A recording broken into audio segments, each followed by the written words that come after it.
Buat lo pada yang masih ngira kalau misalnya buku yang ada di Tokped, Shopee, Blibli atau e-commerce manapun dengan harga yang 30.000, yang dimana harga aslinya sebenarnya 60, atau mungkin agak aneh gitu, kayak misalnya halaman bukunya itu 100 atau mungkin 200 lebih, tapi pasti cek harganya kok 20.000 gitu, dan lu masih pada ngira itu buku original. Holy shit man. Tapi kalau misalnya ada yang bersanggah gitu, kayak misalnya ya tapi kan kualitas perintannya rapih, covernya juga nggak ada yang penyok-penyok, ya itu KW dengan kualitas yang agak oke.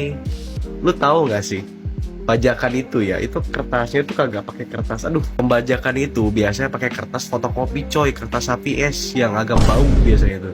Kalau buku itu biasanya pakai kertas kuning atau kertas khusus tuh, kayak gini nih misalnya nih, kualitasnya bagus, tulisannya jelas, covernya timbul. Ini gue pakai contoh bukan Cika, itu di baik. Tahu emang bajak-bajakan ini udah ada dari zaman dulu.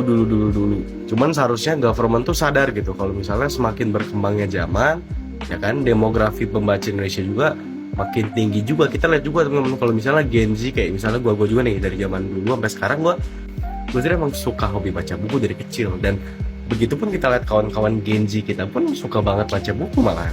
Tapi yang jadi keanehan adalah kok ini government kagak ada respon sama sekali gitu, kayak bodo amat lah, buku mah nggak penting gitu loh. Padahal mereka tuh nggak sadar kalau misalnya banyak ilmu-ilmu di dunia ini yang turun dari sebuah karya literatur atau dari sebuah tulisan ilmiah ataupun non ilmiah.